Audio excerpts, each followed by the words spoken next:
Thanks for watching this edition. SportsCenter's up next.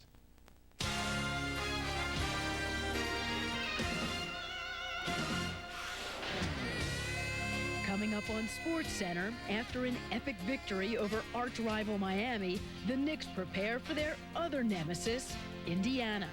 We'll check in on the surging Blazers and shell-shocked Lakers. Gone for more than 2 months, Eric Lindros returns for Game 6. But how will the former captain's return affect team chemistry? The long-awaited Ray Lewis trial begins today as the Raven star battles for vindication and freedom. SportsCenter now.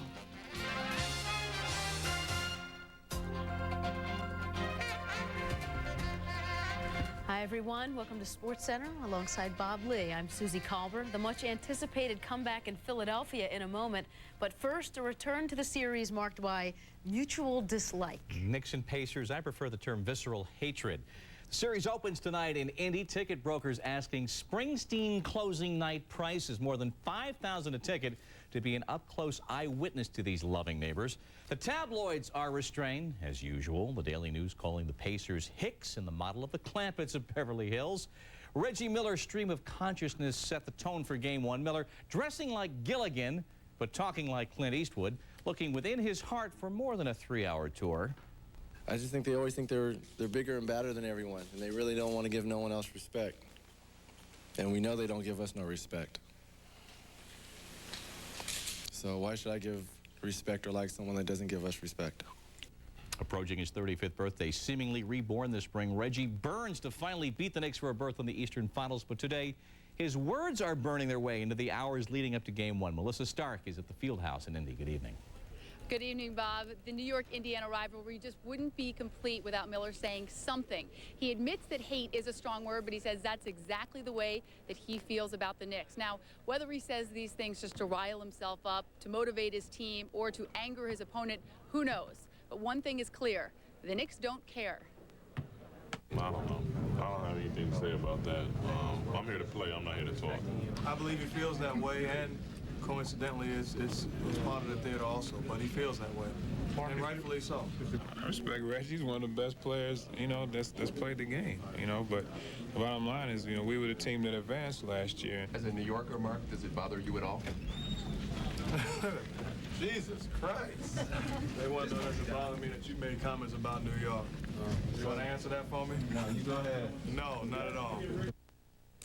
Obviously, Miller not talking today, hoping that his play will speak for itself. So far in the playoffs, he's averaged 25 points a game. Now, the man who will be defending him, Allen Houston, he has a sprained left ankle. He said that his ankle does feel better than it did in Game 7 against the Heat, and that the swelling has gone down. We'll talk later in SportsCenter, Bob, about whether Houston's injury will affect the way that the Knicks defend Miller. Okay, Melissa, thanks. We'll see you later for more on that on Game 1 on the matchups. Thanks. Thanks.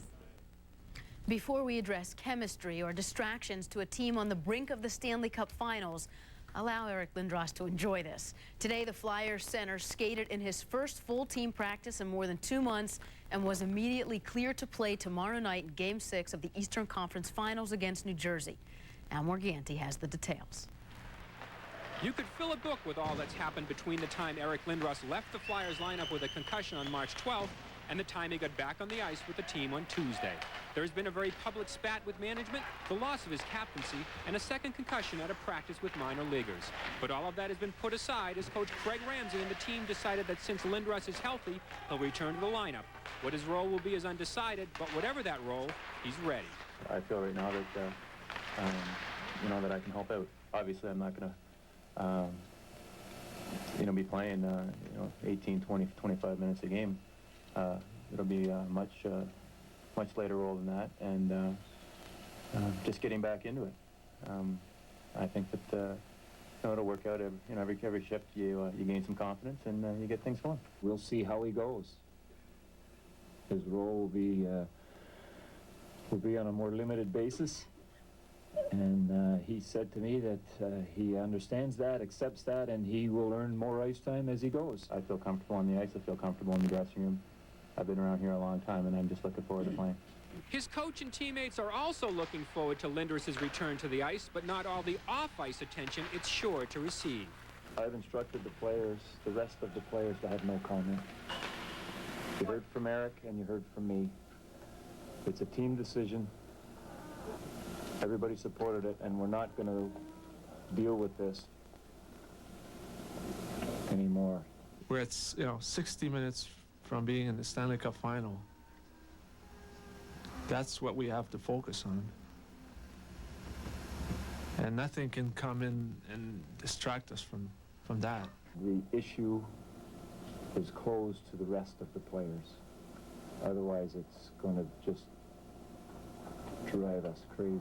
Unlike Eric Lindros, who still has not spoken to General Manager Bob Clarke about the situation, I did speak to Clarke and asked him if he thought the return of Lindros might upset what's been a pretty good ride for the Flyers in the playoffs. According to Clarke, the Flyers seem to play better when things are all fouled up. Well, we'll see if things get fouled up or if the Flyers wrap things up against the Devils in Game 6. With the Flyers in Philadelphia, Al Morganti, ESPN.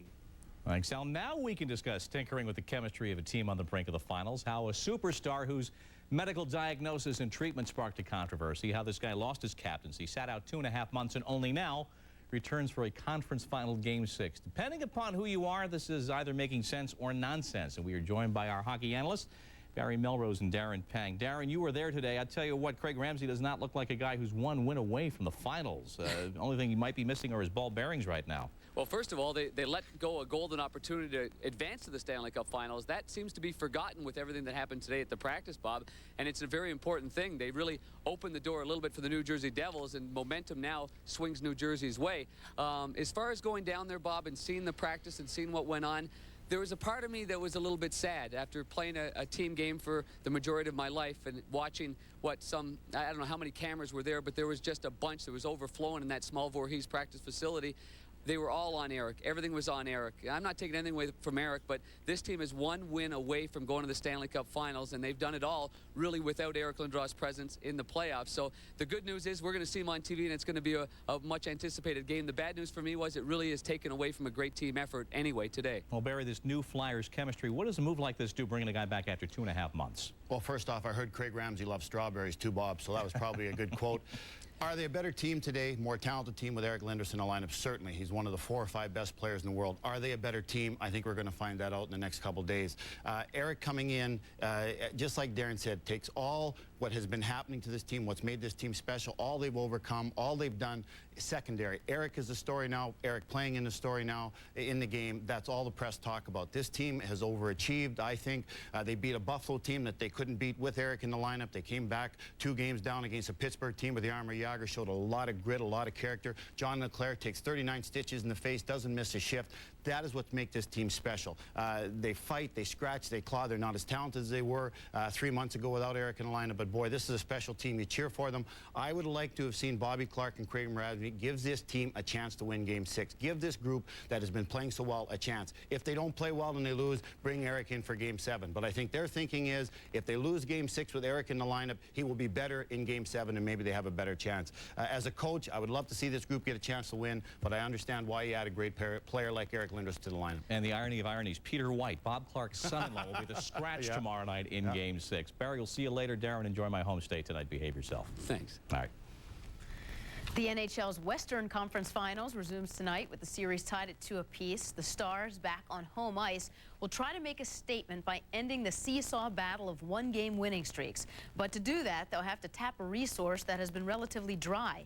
Dallas, known for their depth, have allowed the Avalanche to beat them in the battle of the bench. The second-tier goal scorers must step up. I think it's going to be a low-scoring game tonight and a hard-hitting game. And I don't know, I think we'd be comfortable getting the first goal. Obviously, both teams want to get the first goal and play with the lead. It's not, you know, maybe the amount of goals that we score. It's you know, we can't allow very many goals, and we've got to play good, strong defense and keep getting the opportunities. We just got to score more goals than them. The team that really goes and gets it right now and initiates from start to end is going to win this thing. And, you know, like I said, we've been absorbing from a lot of teams this year, but we're still in the hunt. We're still there. A couple weeks ago, Ed Belfour created a stir by saying he considers himself as good or better than Patrick Roy. He's not far off this postseason. The Stars are 7-1 at home in the 2000 playoffs, outscoring opponents 20-8, and Belfour has been nearly unstoppable. He's won 9 of his last 10 home games, allowing 2 goals or fewer in each. The long-rumored move by Wayne Gretzky to the Phoenix Coyotes is expected now to go down on Friday. According to the Arizona Republic, when an investor plunks down $10 million on that day, Gretzky will officially come aboard to take controls of matters on ice. It is reported the Great One will initially receive a 10% share in this franchise that is being sold for a total of $87 million.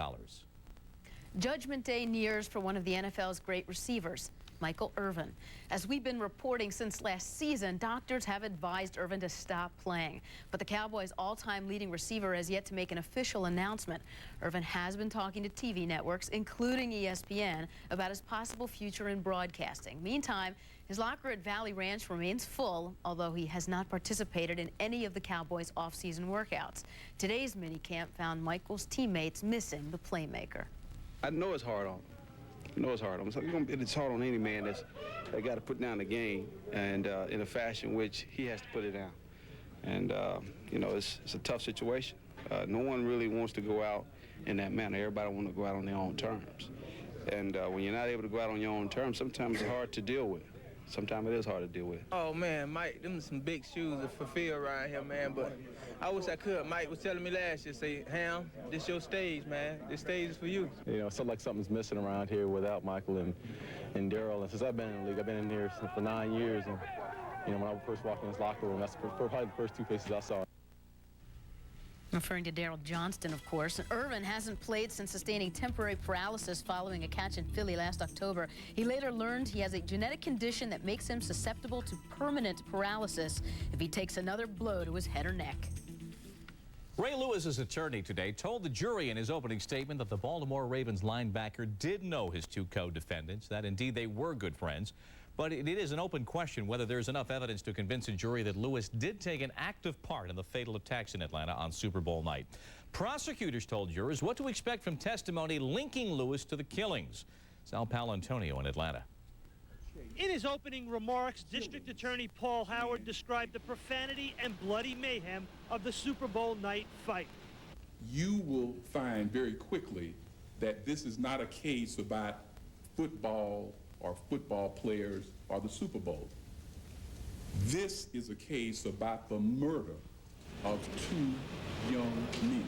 You will be able to follow a blood trail from the scene of the crime all the way back to Ray Lewis's hotel room. But in his 35-minute statement, Howard never suggested that the state has any evidence or witness testimony that shows Lewis committed the murders, a fact that Lewis's lawyer quickly pointed out to the jury. I saw you listen intently to what Mr. Howard had to say. And you heard him say a lot of things. But what is really important is what he did not say. He did not tell you that Ray Lewis killed anyone. He did not tell you Ray Lewis knifed anyone. I think Ed harped on the fact that the jury has a right to full disclosure, for counsel to be candid with them and to help them into coming to a correct decision. Joining me now is Atlanta defense attorney Alan Baverman, who is our legal analyst for this trial. And Alan, what was your impression of Paul Howard's opening statement?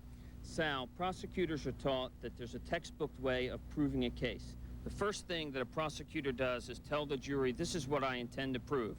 Then the prosecutor proves it, and then the prosecutor comes back at the end of the trial and says, you see, I told you the truth, I have credibility, I proved it. Paul Howard didn't do that in his opening statement because he has a lot of gaps in his case. He indicted the case as a stabbing death.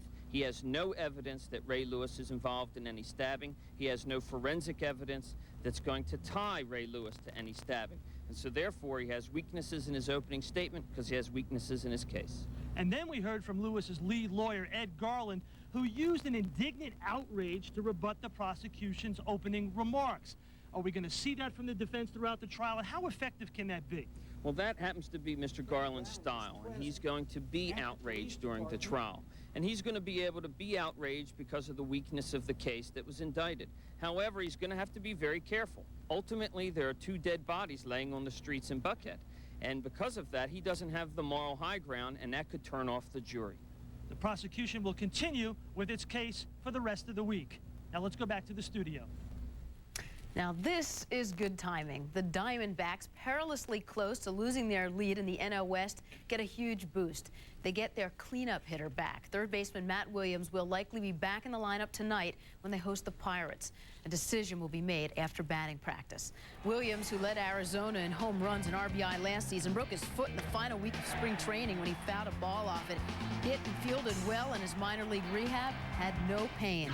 Dodgers outfielder Gary Sheffield, who hurt his ankle on a slide into second last night, was to be x-rayed today. Sheffield left the ballpark on crutches. The Dodgers finally beat the Reds in 14. And Mariners infielder Mark McLemore has been suspended for 5 games and fined an undisclosed amount for an on-field altercation that took place against the Devil Rays on May 20th. The suspension was to begin tonight. McLemore is appealing, so he can play until his appeal is heard. Coming up this Tuesday, we take a dive and some other plays and put them all together in one of those nifty edit rooms Disney bought for us. We call it Top Plays. And this fateful day, a painful memory for Jets fans, about to be replaced by some new pictures that are much more appealing. Stay tuned.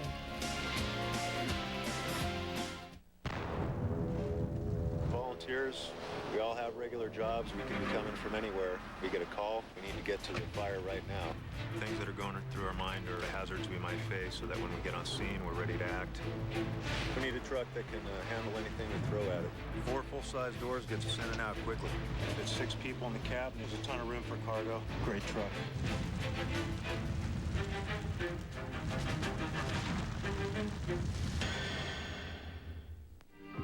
All right, suckers, ears up, minds open. Message from Mrs. Jones. What if your loved one only said I love you once every 4 years?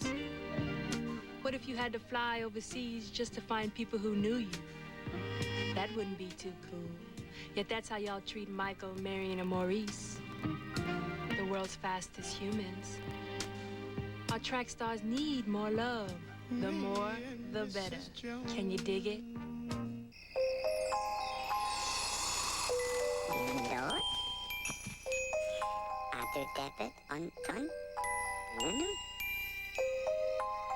Kita pos sepatu. Hold it right there, Tooth Fairy. Hand over the bag and no one gets hurt. How do you plan on paying off your bills?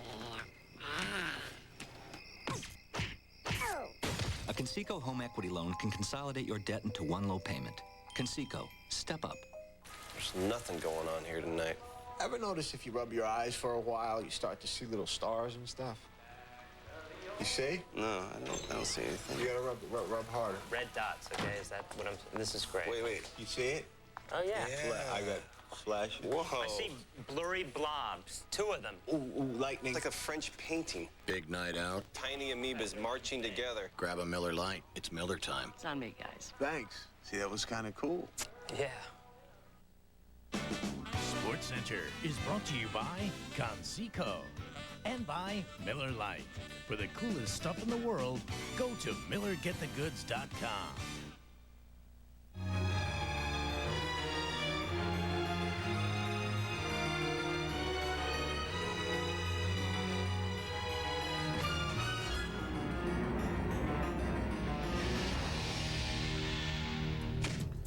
Our .com question for those of you searching basketball's grassy knoll. How much do you believe the NBA is orchestrating a dark conspiracy to guarantee NBC a Lakers-Knicks final? Absolute belief. You lean towards believing. Just shreds, mere shards of evidence, or you don't believe it at all. By the way, members of the Miami Heat, you were advised you can only vote once. Results coming up. Zimmer. Dick Zimmer. Fiscal conservative. Yeah, that's a good start. Zimmer on issues. Voted to reduce federal spending. Good. Reform. Voted for workfare, not welfare. Oh, good. Taxes. Led effort to defeat Clinton tax increase. Good. Dick Zimmer. Lower taxes, less spending, workfare, not welfare. Real good. It's time for a little straight talk about Dodges. Fact is, they're all created equal. The only difference is in where you buy them. Take this new Durango.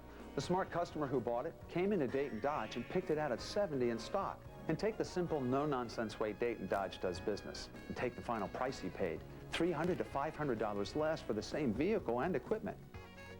Take us for a test drive, and you'll see why all Dodges are created equal. All Dodge dealers are not. Tonight on ESPN at 7, the Avalanche and Stars skating Game 5. Then at 10, it's Baseball Tonight, and at 11, SportsCenter.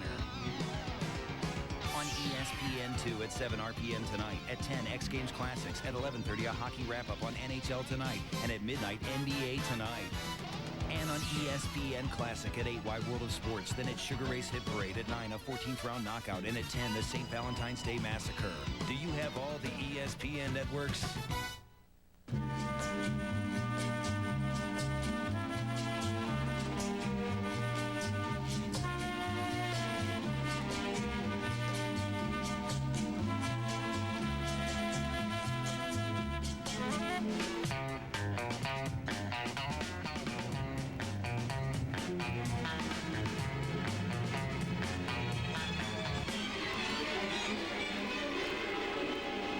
Presenting Docker's Stretch. SportsCenter's Top Plays is brought to you by Docker's Khakis. Bob and I have been waiting for this all day. Another edition of Top Plays. Number 5, we'll start with some sharp glove work by the Dodgers' Kevin Elster, who robs Eddie Taubensee with a sweet catch. Nothing like the out-of-this-world action of Australian rules football. A rematch of last year's grand final, Carlton and the Kangaroos. The only thing neater than the Aussie action is the lab tech in the fedora who validates it when they put it across, finally, at the end of this humongous playing field. Make it official, guys.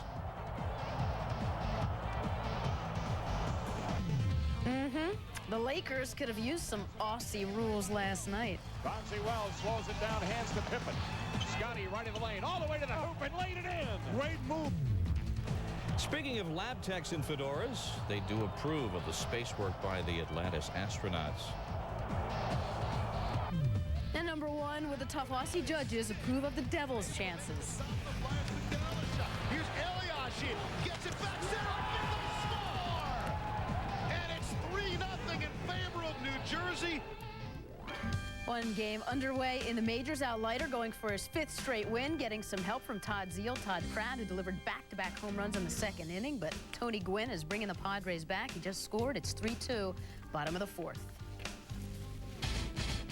The Jets open minicamp today. The big news, the return of Vinny Testaverde from Achilles surgery. Testaverde looked good in his first workout with the full squad. And if there's one benefit to sitting out a season, it's a fresh arm.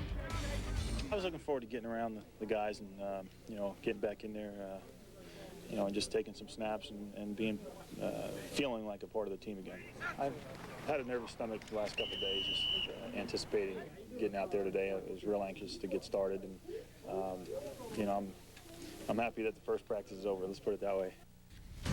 Our producer is happy too. Also today, the Falcons released wide receiver Chris Callaway, a 10-year veteran who joined the team last season after 7 years with the Giants. Callaway, who started 6 games last year, caught 334 passes for the Giants, 3rd in team history. News, we go inside the huddle with Chris Mortensen.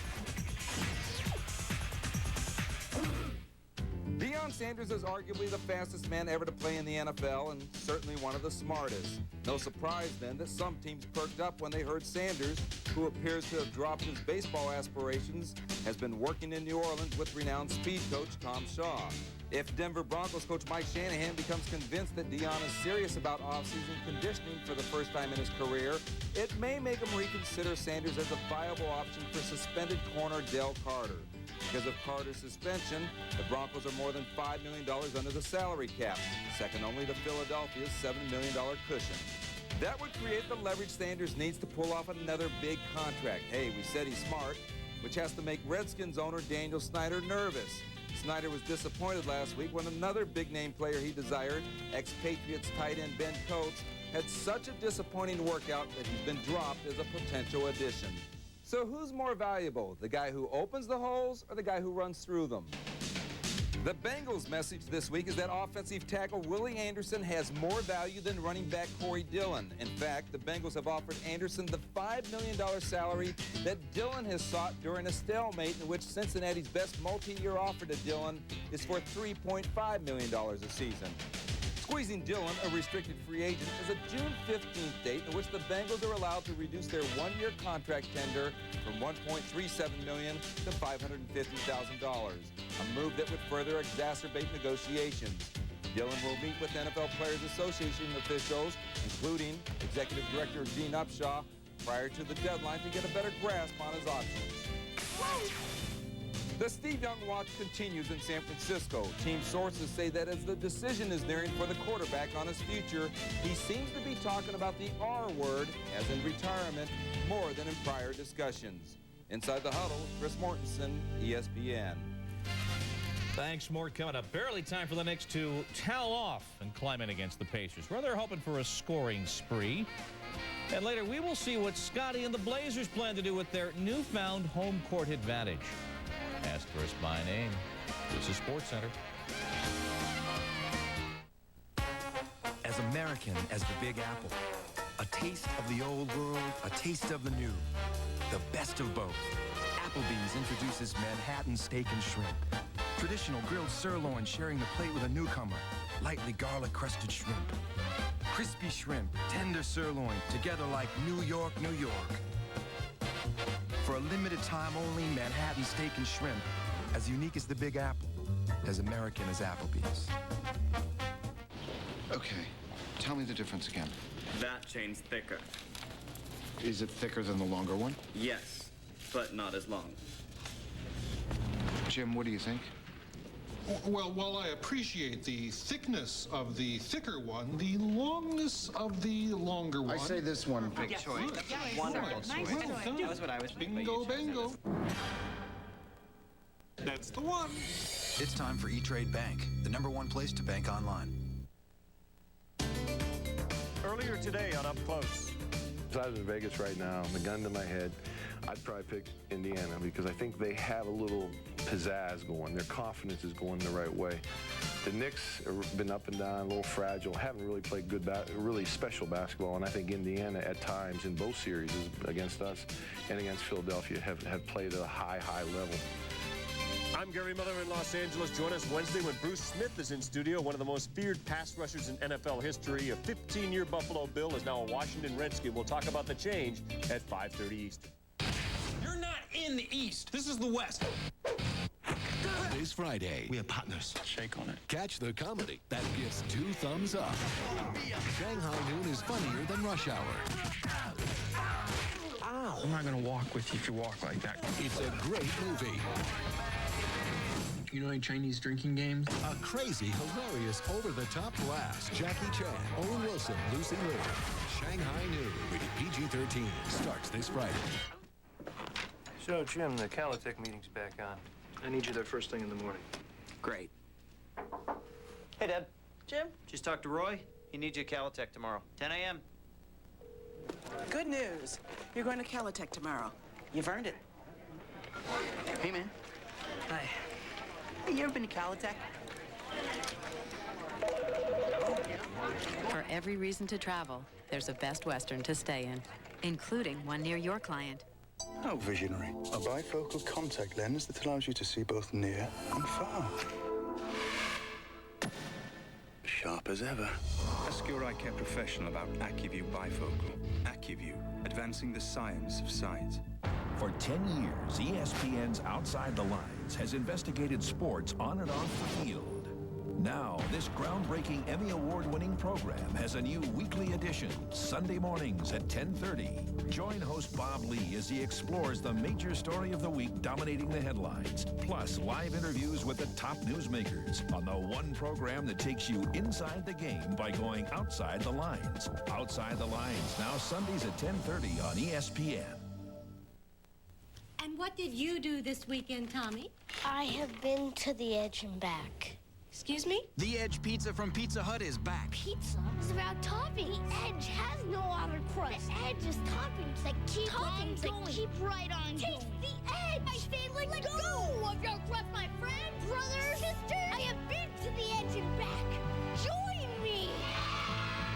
Cheese Pizza from Pizza Hut.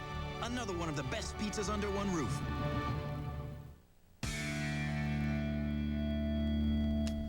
Music from Three Doors Down. In a rivalry rich in controversy and venom, the Knicks and the Pacers in the Eastern Finals, it's going to come down to what every other NBA series does, matchups. So much of that controversy and venom springs from the words and the history of Reggie Lewis, but it is his match of Reggie Miller. It is his matchup with his opposite number that determines if Reggie's renaissance will flower into the NBA Finals. Melissa Stark in Indianapolis.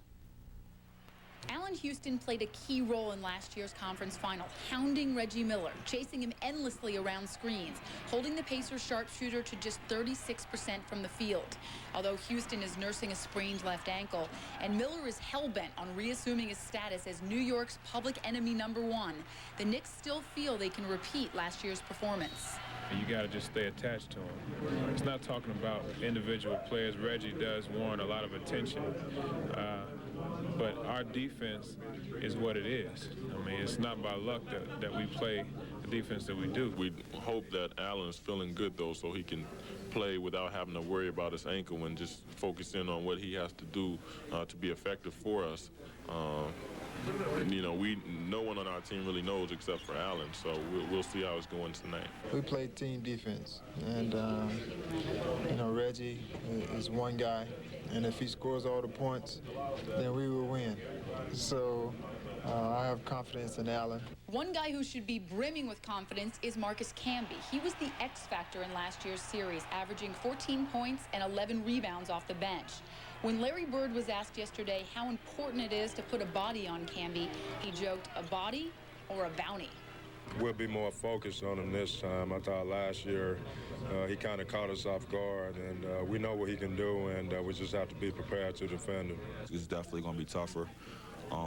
I know they've been scouting me a lot and trying to limit things, you know, that I did last year in the playoffs. So, you know, it's going to be a challenge this year. I understand they're going to focus on me, but it's going to be fun. It's going to be a fun series. You got to play to his strengths. His strengths are rebounding and defending. He's got a different challenge defensively with their personnel that's changed from last year, but Marcus doesn't have to worry about doing well. He'll do fine. The Knicks are hoping for an emotional carryover from their dramatic Game 7 win in Miami. They've proven they can win here, having taken Games 1 and 5 in Indiana last year.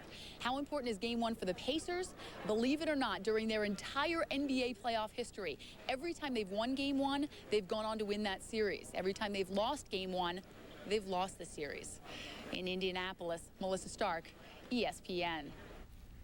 In the meantime, the Lakers and Blazers are tied at 1 game apiece. Just to put in perspective how poor the Lakers' performance was last night, only one other Laker team had ever struggled so desperately for offense in the playoffs. The 72 team also scored just 8 points in 1 quarter against the Bucks on April 9th. More ineptitude. In last night's 3rd quarter, 2 Trailblazers outscored the entire Laker team. The double-edged reaction begins with Shelley Smith in L.A.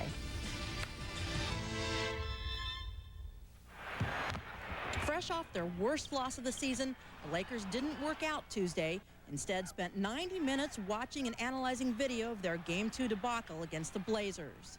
Didn't look good. We realized that, you know, Portland came out. They played a great game. They executed on both ends of the floor. On the other hand, we didn't. So we got to get back to the basics. It's good to get out of your system, you know, so you watch it, check it out, see what happened, see what went wrong. And you just move on. The reason why we came in here just to see it is because we didn't want to brood on it another day and get it out of our system and go ahead from there. There's explanations for things, and then there's explanations for things, and some of them come with effort, energy, and some of them come with, you know, good things going your way and positive things happening for you, and that didn't happen for us. We were taking shots that weren't comfortable for us to take.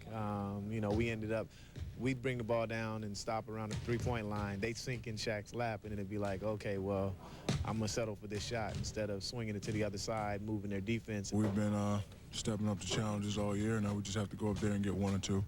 We didn't play our best game yesterday, and when we don't play our best game, the outcome is usually like that. Even though the Lakers hadn't lost at home in the playoffs before Game 2, the situation they're in isn't altogether unfamiliar. Phil Jackson said the 29-point loss reminded him of the Game 4 thrashing in Phoenix, a Game 4 which led to a Game 5, in which the Lakers held the Suns to a playoff low 65 points. In Los Angeles, I'm Shelley Smith, ESPN. With Rasheed Wallace doing nothing to draw the ire of referees on Monday, the Blazers had their full complement of one-on-one players, and their dominant performance put a new spin on these Western Conference finals. Everybody kept asking me, is he going to be there for game 2? I kept telling everybody he'll be there. He won't get thrown out. He'll be there. He'll play his game, and he came up big for us, and he'll continue to come up big for us. We just try to find a mismatch. Whoever the mismatch is there, we're going to go with him. We feel like it's a smaller guy. Want Smitty, we're going to go to Smitty. Rasheed, that's how way coach don't leave your coach. If we got a mismatch, we're going to go at it and attack it. Conversely, the Blazers sagged on Shaquille O'Neal every time he touched the ball. Double and triple teams were the norm, and Portland picked up its defensive pressure before the Lakers crossed half court, forcing them to scramble. The thing is, you want to buy as many seconds you can to get off the shot clock before he catches it, because he's going to catch it, and then maybe we get a good double team, he kicks it out. The guys don't have a good rhythm because they're thinking about the clock, and I think that helped a little bit. A year ago, the Blazers lost Game 2 of the Western Conference Finals on Sean Elliott's Memorial Day miracle and proceeded to implode in front of their home crowd. The Blazers come back here now, hoping that the past year has brought them more than Steve Smith, Scottie Pippen, and Detlef Schrempf. Hope maturity has come along as well. In Portland, I'm David Aldridge, ESPN.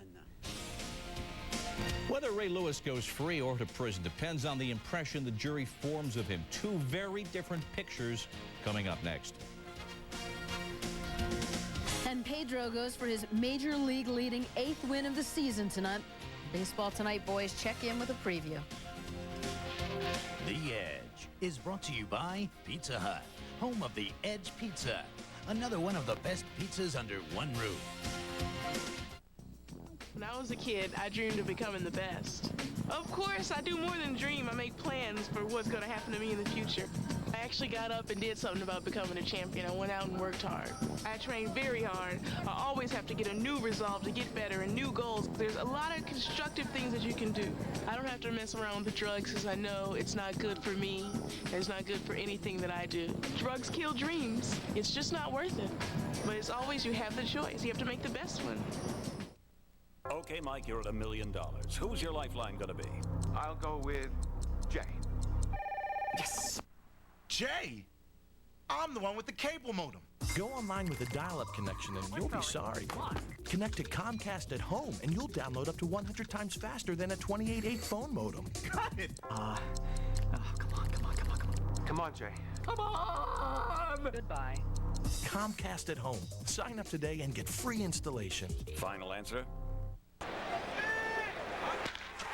Tune in to Baseball Tonight every night at 10 and midnight on ESPN. Watch Going, Going, Gone, brought to you by Century 21, and find out who hit the day's home runs. Century 21 is also giving away $250,000 toward a dream home. For details on how to enter and a chance to win $250,000 toward a home, log on to ESPN.com or Century21.com.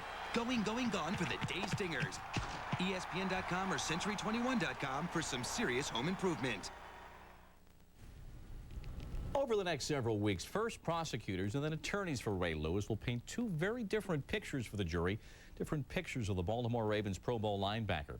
The jury judging Lewis must come to believe either that he did take part in the fatal attacks or he was incapable of such an action, that Lewis was either an attacker or a peacemaker, and that's a question that may go right to the very heart and the nature of this young man. Sal Palantonio puts that tonight in focus. Who is the real Ray Lewis? Ray is a family man, you know. All the time, most of the time he just disappears. He's like, man, I'm going to see my kids. Great character. I mean, nothing that I would not entrust my own kids with him. I would give my kids to him and allow him to watch after my kids.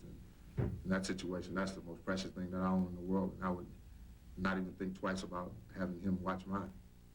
Ray symbolized a very mild-mannered person. He was one that basically was an introverted type of person who kind of stayed to himself. Only way he displayed any meanness would be on the football field. This image has taken some serious hits in the 3 months since Lewis has been charged with the murder of 2 men outside a nightclub in Atlanta on Super Bowl night. Since then, an entirely different portrait has emerged.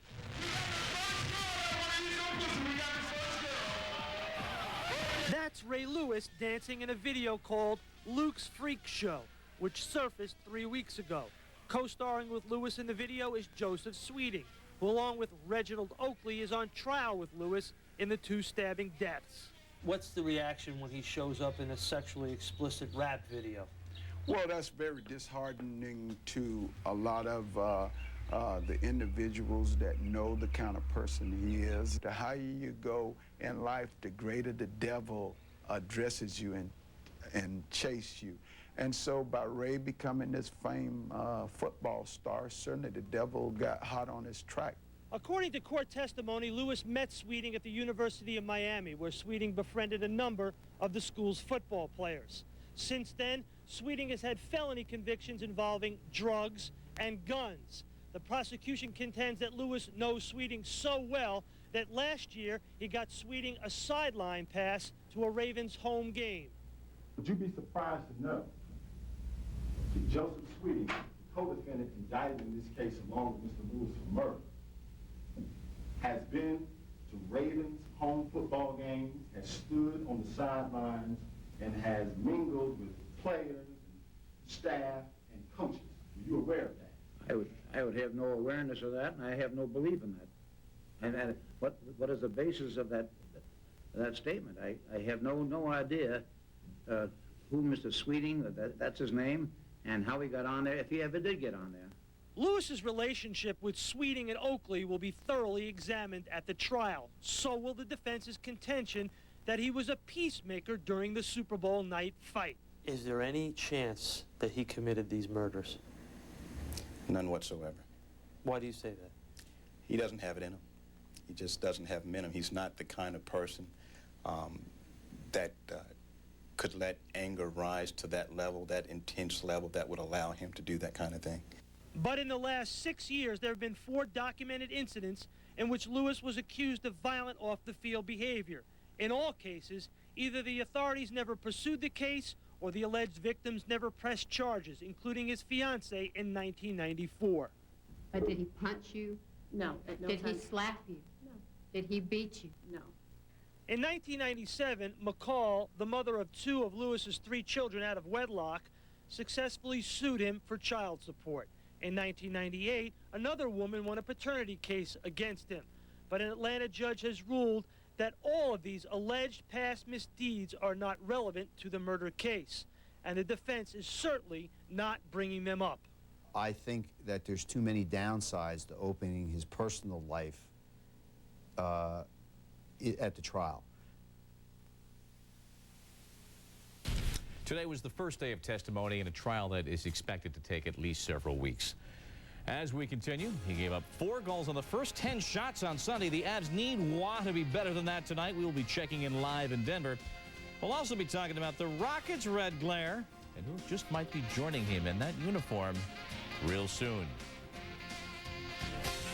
In Focus is brought to you by AccuView bifocal contact lenses. How visionary. A bifocal contact lens that allows you to see both near and far. Sharp as ever. Ask your eye care professional about AccuView bifocal. AccuView, advancing the science of sight. Watch RPM tonight, every night on ESPN 2. Look at that. So beautiful. Bellissimo. Be gentle. Hold it like this. Do not rush. Enjoy every moment. Ah, the onion. Such a beautiful thing. Got to admit, it's getting better. Philips High Definition TV, as real as it gets.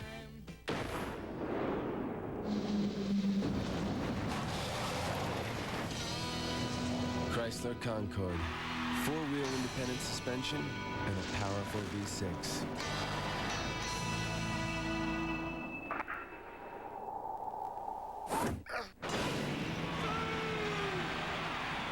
I didn't know Davis could move like that. I told him to think of himself as something powerful and agile. I wonder what he was thinking.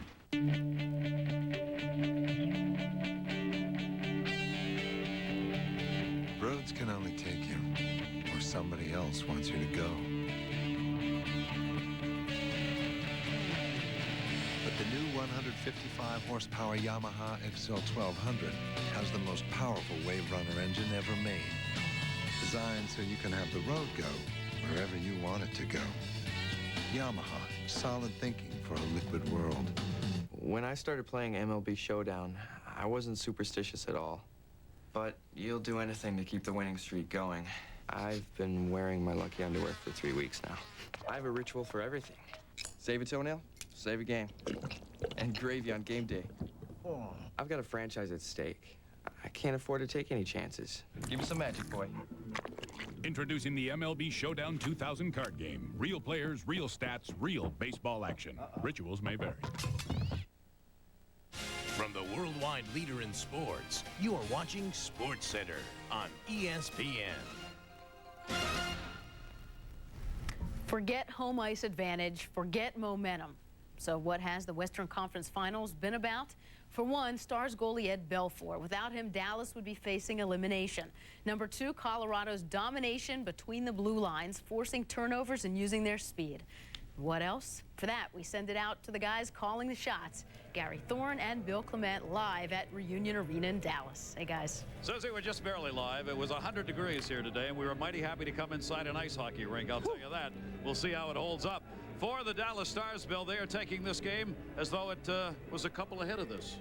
Well, they're approaching it as if it were a Game 7, and I'll tell everybody why. Last year in the playoffs, Dallas went down 3-2 against Colorado. They came back and won the series. They acknowledged, the coaching staff did moments ago, that this Colorado team is a better team than last season. So if the Dallas Stars fall behind 3-2, I don't think they believe they can win the series. So they have this pegged as a must-win tonight. And they would be behind in the series were it not for the man in net. Eddie Belfour has had two of the most spectacular games a goaltender could hope to have. I think the best way to describe Eddie Belfour's play is intimidating. I mean, he has been that strong, shutting down all kinds of brilliant shots and brilliant shooters. The one thing that Colorado wants to do in this game is get the puck up. You notice in these replays, they were good quality scoring chances. Everybody kept the puck on the ice. The one goal that Colorado scored 2 days ago was scored by Dave Reed, and he knows Eddie Belfour because he won a Stanley Cup with the Stars last year. Waited he shoot, he shot up high. So that really is the buzzword for the Colorado Avs to try to beat Eddie Belfour. Get the puck upstairs into the upper half of the net. Avs feel as though they have done just about everything right except get the puck in the back of the net, and that's what they've got to get done here tonight. So Suzy will send you a tan from Dallas to Bristol, where it's still 98 degrees. Suzy? About 45 here, thanks. See you in just a bit for Game 5. This series now reduced to a best-of-3. Stars calling it a must-win. Puck drops at 7 right here on ESPN. A former Kansas City area AAU coach pleading guilty tonight in federal court in connection with payments he made to 5 high school basketball players, including UCLA's Jerron Rush. Myron Piggy pleaded guilty to wire fraud, failure to file an income tax return, and conspiracy to commit mail fraud. The plea bargain avoids testimony at trial that could have laid bare details of Piggy's relationship with Nike and his alleged relationships with at least one player agent. How about a New York state of mind? There's Jose in the Bronx a couple of years back. Is there a cheerier possibility of Jose in the future?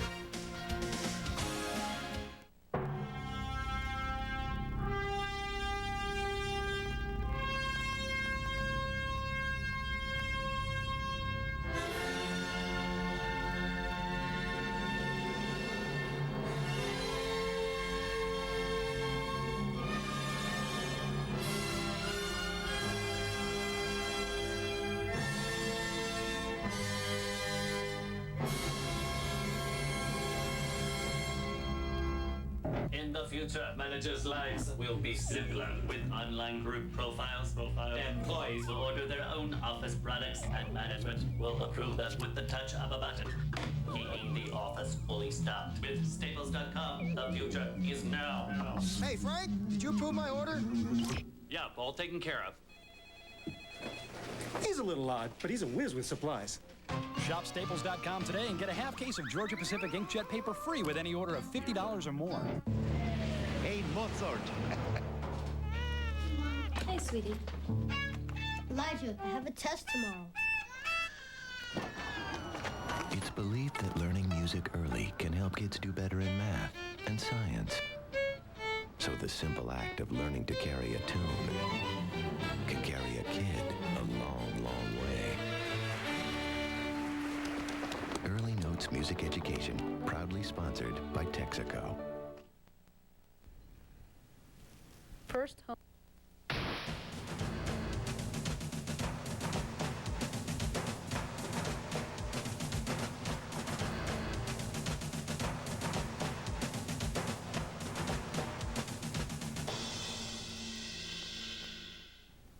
A primetime Sunday night showdown. Pedro Martinez and the Red Sox duel with Roger Clemens and the Yankees Sunday night at 8 Eastern on ESPN. Plenty of history between these parties. You got Pedro Martinez, his ERA down there with the NASDAQ right now, below 1.0. Carl Ravage, not that that's a concern at the moment, but... certainly not for him, it's not a concern. Not at this moment. He doesn't worry about that. Used to be the old saying, spawn and sane and pray for rain, as the case on Sunday goes. This is a 2-for-1, and we got to hope for sun. We've seen none of that lately here. Hopefully, the weather will cooperate. We'll see Pedro and Rocket deal with each other. Their history is forever linked, and yet they really don't have any common goals as far as, you know, the teams that they were on at the same time. Never pitched against each other once in the LCS, and that's it. No, it's kind of a New England thing, you know, good versus evil right now, but there's no question now that Pedro is the dominant pitcher in the American League, as Roger was at one time. What's interesting is the contrast, and I think that the thing that makes Pedro so great is he's able to adjust so much. We saw it last year during the playoffs when Pedro had no fastball against the Yankees and yet was able to throw changeup after changeup there, the changeup to Tino Martinez. At one point, he threw 4 straight changeups to Tino Martinez. He threw 4 straight curveballs to Chili Davis. Roger's more of a power guy. He's never really adjusted like Randy Johnson with that 2-seam fastball, get easy outs, run the fastball down. And when he is hurting and his command isn't great, he's hittable.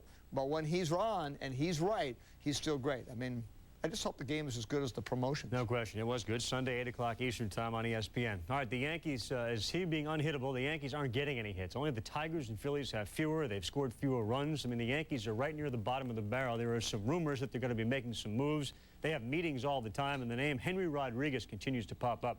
The Chicago Cubs outfielder, who, of course, bats on the left side of the plate, and that generally favors things.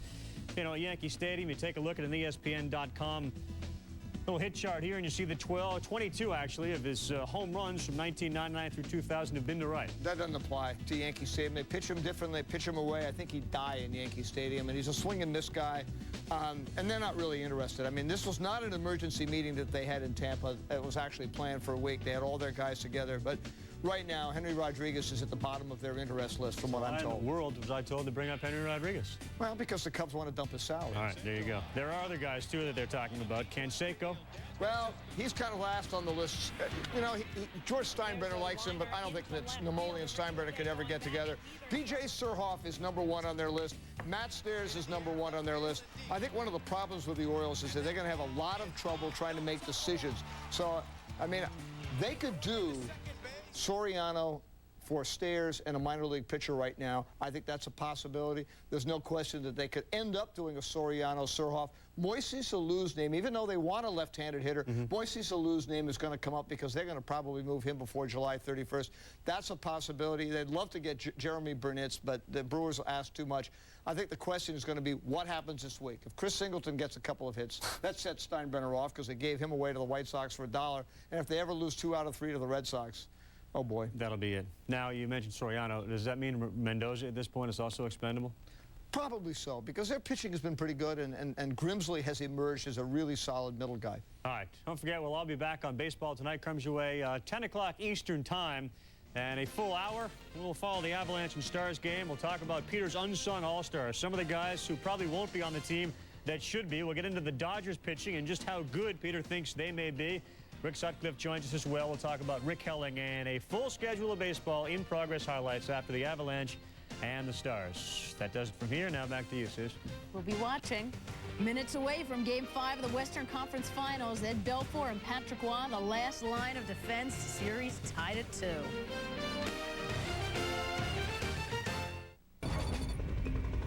Open the box and push the button. What if you're wrong? We have no option. Do you realize? I am ordering you to push that button, mister. We cannot do this. Speak for yourself. Mercedes Mercedes-Benz Klein Assistance Center. Hi, we need some directions. No problem. Now the Mercedes C-Class comes with TeleAid, a direct link to help, as well as regular scheduled maintenance and lots of other stress-reducing features. Check it out. We finally got our new shipment of spirit masks. Ah, it's about... Ow. What's wrong? That spider just bit me. You think it's poisonous? That little thing? Not a chance. I'm gonna check. You're wasting your time. We're waiting for the site to build. I'm fine.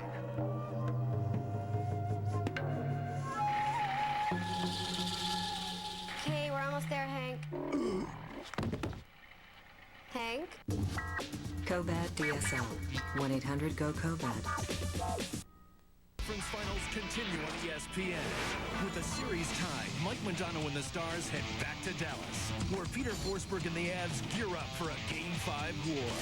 Avalanche Stars tonight at 7, only on ESPN. Strap in for intense Indy coverage live from the Brickyard.